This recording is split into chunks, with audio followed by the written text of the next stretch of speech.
Muito bem, senhoras e senhores, aqui professor Jadowski, seu professor de física, e vamos aí com dinâmica. Dinâmica, se preocupar agora em entender a causa dos movimentos. Lá na cinemática a gente já sabe como se move, né? Não por quê, mas como se move, qual é a aceleração, para que lado ele vai, se tem força, se não tem.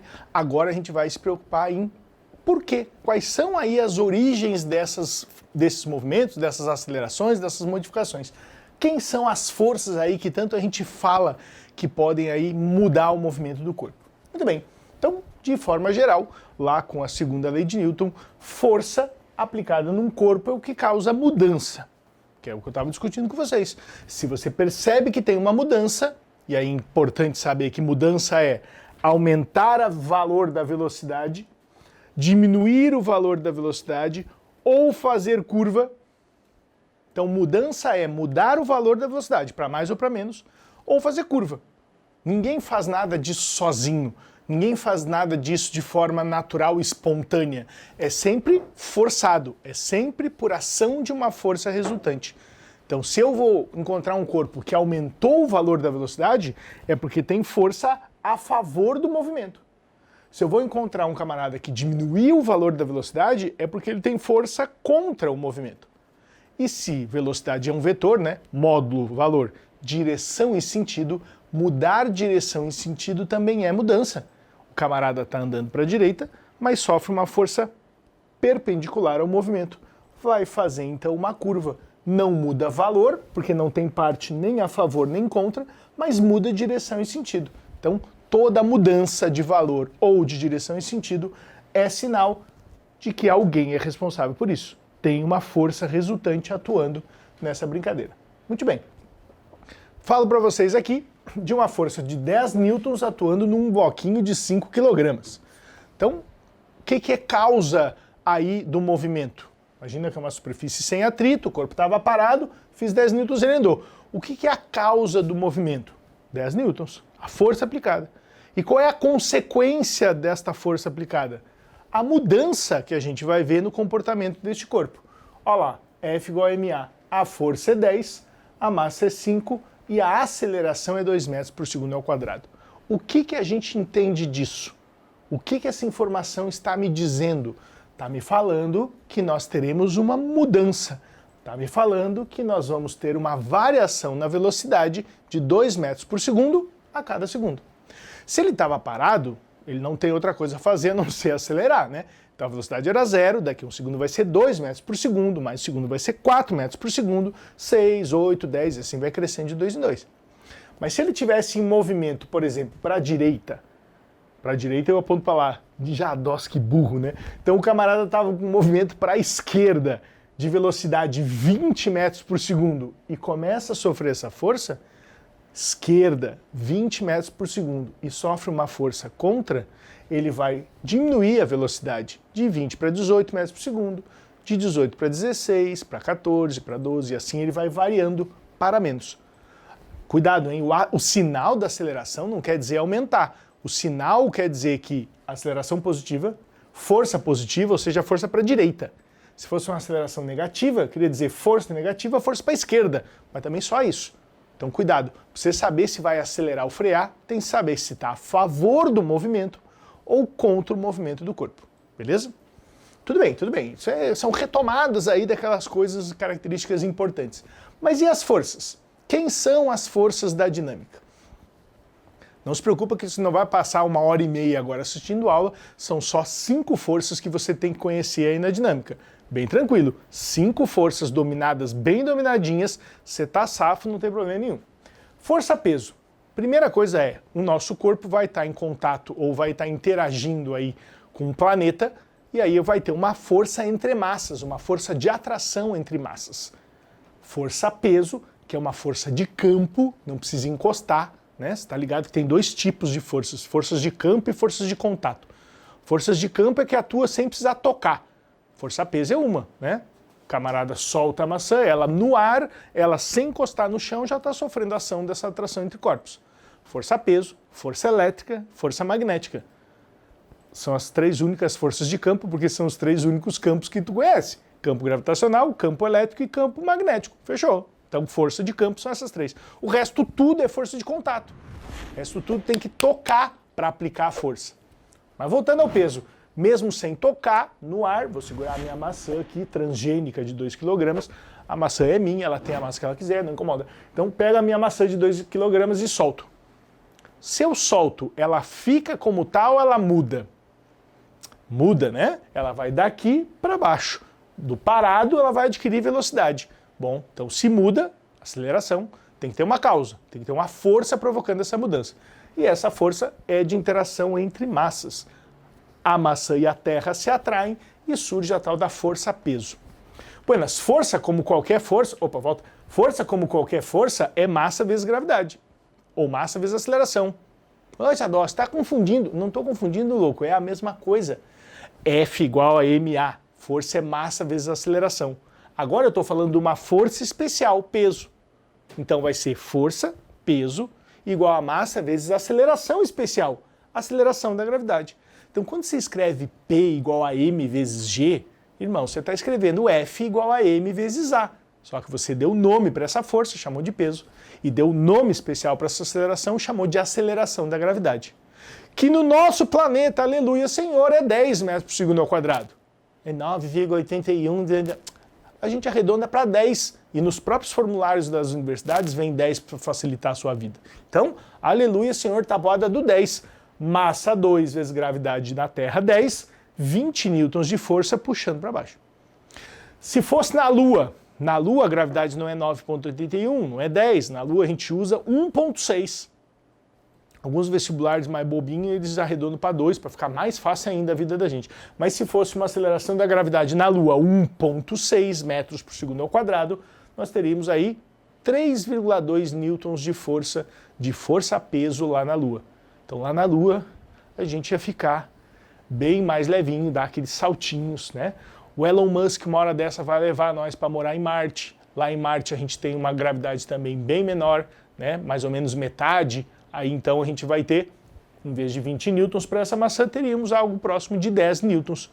Né? Os nossos trabalhos braçais em Marte vão ser mais tranquilos. Se você ainda não se inscreveu para a missão Marte ser um dos 3.000 colonizadores de Marte para construir uma sociedade num planeta novo, inscreva-se lá na SpaceX. Eles estão esperando por você. Deve ter um bocado de gente se inscrevendo nesse troço. Eu me inscrevi também. Muito bem, esse é o peso. Outra força. Botei agora uma mesa, um anteparo, e agora soltei a minha maçã. Soltei a minha maçã, ela vai cair pro chão ou ela vai ficar aí? Agora tem uma mesa, agora ela vai ficar aí. Ah, então a mesa faz sumir a força-peso. Tá doido? A força-peso é a interação entre a maçã e a terra. A terra puxa a maçã puxa a terra, isso continua. Mas agora tem uma mesa onde eu apoio, onde eu aperto o chão e o chão aperta eu. Então surge agora uma força de reação ao apoio, que é a força normal. Neste caso, como a superfície horizontal, o sujeito ou a maçã se apoiou integralmente no chão. Se ela apoiou todos os seus 20 newtons no chão, o chão devolve todos esses mesmos 20 newtons. É um para-ação-reação. A maçã aperta o chão aperta a maçã. Bem mais completo que isso. A maçã aperta a mesa para baixo, a mesa aperta a maçã para cima. Está aqui a reação ao apoio fazendo surgir essa força normal. Eu vou repetir, fazendo a reação ao apoio. Você não diga jamais que normal é reação do peso, porque não é. E muito vestibular adora botar essa frase para te enganar e fazer tu errar a questão. Normal não é reação do peso, até porque na ação e reação não deveria ter corpos diferentes? Como é que eu tenho essas duas aqui, peso e normal, no mesmo corpo? Justamente porque elas não são para ação e reação. Então, por amor de Deus, já te distancia dessa doideira aí. Outra, um para ação e reação teriam que ser forças de mesma intensidade. Ah, Gedaldo, mas aqui é 20, aqui é 20. Tá, mas e se esse plano for inclinado? Babou-se. A normal, ela continua perpendicular à superfície. Ela não vai ser mais igual ao peso. Se ela está perpendicular à superfície, ela vai ser de mesmo valor que uma componente do peso. Depois, quando a gente decompõe peso, a gente lembra do plano inclinado lá de PY, PX. Então, PY é que vai corresponder ao valor da normal. Então ela não é sempre do mesmo valor que o peso. Aqui é porque numa superfície horizontal ela se apoia integralmente ali na mesa e a mesa devolve o mesmo tanto. Então tá aí, força normal. Eram 5, lembra? Já foram 2. Peso, força de atração gravitacional, força de campo. Normal, reação ao apoio, então tem que encostar na superfície, a superfície encosta em mim, é força de contato. E é reação do apoio, não do peso. Guarda bem isso aí. Outra coisa, quando você vai na farmácia e sobe na balança, o que você está marcando ali? O que você está medindo ali? A primeira coisa que as pessoas respondem, é o peso. Não é o peso. Não é o peso, porque você está empurrando uma balança e aí você pode, por exemplo, ter alguém que chega e aperta. Lembra quando você vai com um amiguinho tolo na farmácia e ele pisa lá na balança e aí marca mais? Ou seja, está marcando o quanto aperta. A maioria das vezes eu subo sozinho e aperto a balança com o meu peso, então ele dá o equivalente ao valor do meu peso. Mas ele está marcando o quanto aperta. Eu aperto o chão devolve. O chão devolve e marca naquele medidor. Então aquela balança está marcando normal. Mas Gedó, está escrito em quilograma. Na verdade, naquela balança está escrito em quilograma força. Uma unidade antiga, que hoje tu vai encontrar mais numa peixaria. O cara bota o peixe lá na balança, aí o ponteirinho vai lá, 1,5, 2 kgf, tá escrito bem no meio da balança, vai lá conferir, kgf, quilograma força. Então quando a gente sobe e vê lá escrito 50 kgf, 50 quilograma força, é uma força que eu estou apoiando naquela bandeja, equivalente a uma massa de 50 kg atraída pelo planeta Terra aqui nas condições que a gente conhece. Só que ninguém fica falando essa frase inteira. Então a gente vai lá na farmácia e diz assim, mãe, fui lá na farmácia, acho que a dieta está funcionando, eu estou com 50 kg força. Também ninguém fala isso tudo, né? A gente vai lá e diz, hoje eu fui na farmácia, subi na balança e deu lá o equivalente a uma massa de 50 kg. Também não é isso que falam, né? A gente sobe na balança e diz, deu 50 quilos. Já está tirando até o S do quilos, né? Só 50 quilos. Mais um pouco a gente vai dizer que, deu 50... De tanto que a gente vai cortando o demônio dessa unidade aí. Mas ali eles estão falando em quilograma força. A medida de quanto de força equivalente à massa eu estou apertando na balança. Balança mede o quanto eu aperto. Balança mede normal. Tem uma única balança na vida que não faz isso, que é a balança lá de pratos. Aquela balança de pratos, ela mede massa diretamente por comparação. Você bota uma amostra de um lado, bota lá umas massinhas que tem massa conhecida do outro e equilibra. Aí você sabe quantos quilogramas tem na sua amostra. É a única balança que mede massa diretamente. As outras todas vão medir o apoio, vão medir normal. Muito bem. Força de tração. Força de tração é o nome que a gente dá para força na corda.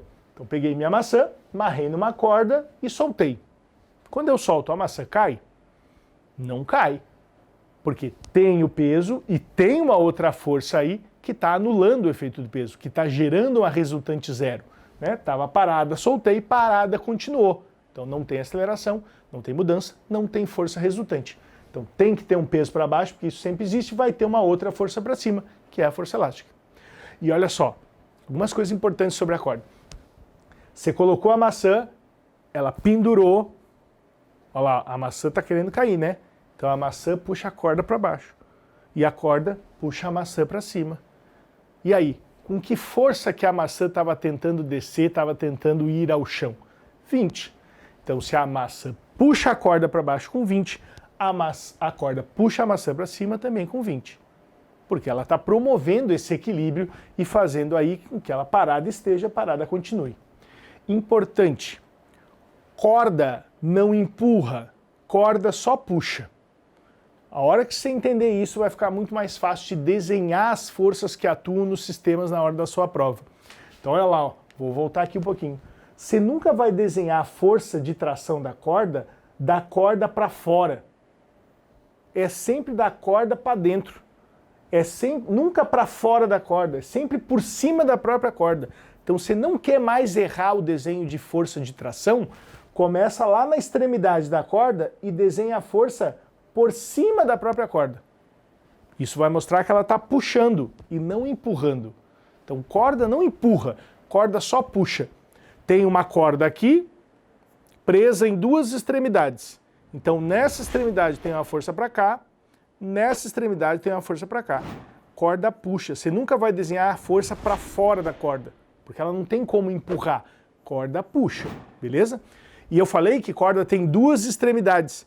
Então se nessa extremidade da corda a força é 20 newtons, a gente já descobriu, com certeza lá no teto, na outra extremidade, é 20 newtons também. Então são duas informações fundamentais. Depois a gente vai ter aula de equilíbrio para lidar mais com essas cordas e suas forças. Mas já fica esperto, duas coisas importantes. Primeiro, corda não empurra, só puxa. Então você já sabe que desenha por cima da própria corda. E segundo, que corda tem duas pontas. Então a mesma corda, a mesma força atua nas duas extremidades. Beleza? Isso aí já vai nos adiantando o carro bastante aí para os futuros exercícios de equilíbrio. Força elástica. Tu vê muito parecido, né? Olha lá, era uma corda, agora é uma mola. Era uma corda, agora é uma mola. Mas fizeram a mesma coisa. Elas acabaram participando do equilíbrio aí nessa brincadeira. Peguei minha maçã, pendurei na mola e a mola fez assim, ó. Ela deu uma deformada até que ela parou. Quando parou, quando ficou em equilíbrio, é que ela parada está, a parada continua. Não tem aceleração, não tem uma força resultante. Então, peso eu já sei que tinha 20 newtons, a força da mola deve estar fazendo 20 newtons também. 20 newtons. Porque ela está fazendo anular o efeito do peso e manter o corpo em equilíbrio estático, manter o corpo parado, como está aí no nosso exemplo. Maçã soltei, ela foi até parar. Quando parou, eu sei que o valor do peso é o mesmo valor da força da mola. Um pouquinho diferente da corda, a mola ela pode empurrar. Isso vai depender de o que você fez com a mola inicialmente. Então se você tem uma mola que sem apertar nem puxar, ela tem esse tamanho, esse é o comprimento original dela. Se você apertar a mola, se você comprimir a mola para a esquerda, ela vai fazer força empurrando para a direita. Do contrário, se você pega a mola e distende ela, estica ela para a direita, ela vai puxar de volta para a esquerda. Então, força elástica, você sempre vai desenhar contrário àquela ação que deformou a mola. Então, se eu empurrei a mola para cima, apertando ela, comprimindo, ela vai fazer força para baixo. Se eu distendi a mola para baixo, então ela vai fazer força para cima. Tanto é que quando a gente calcula separado, né, não pela ação, mas quando a gente calcula pelas características da mola, F igual a Kx. Na verdade, a lei de Hooke escreve que F igual a menos Kx. Este menos da lei de Hooke está dizendo que a mola é uma força de restituição. Ela sempre faz o contrário daquilo que você agiu sobre ela. Se você empurra para cima, ela faz força para baixo. Se você distende para baixo, ela faz força para cima. Aí vai do que o exercício te pediu, do que ele quis te dizer aí nessa historinha que ele te contou. Então, a força na mola dá para ver pelo efeito, ela está fazendo aqui anular, botar em equilíbrio um peso de 20 newtons.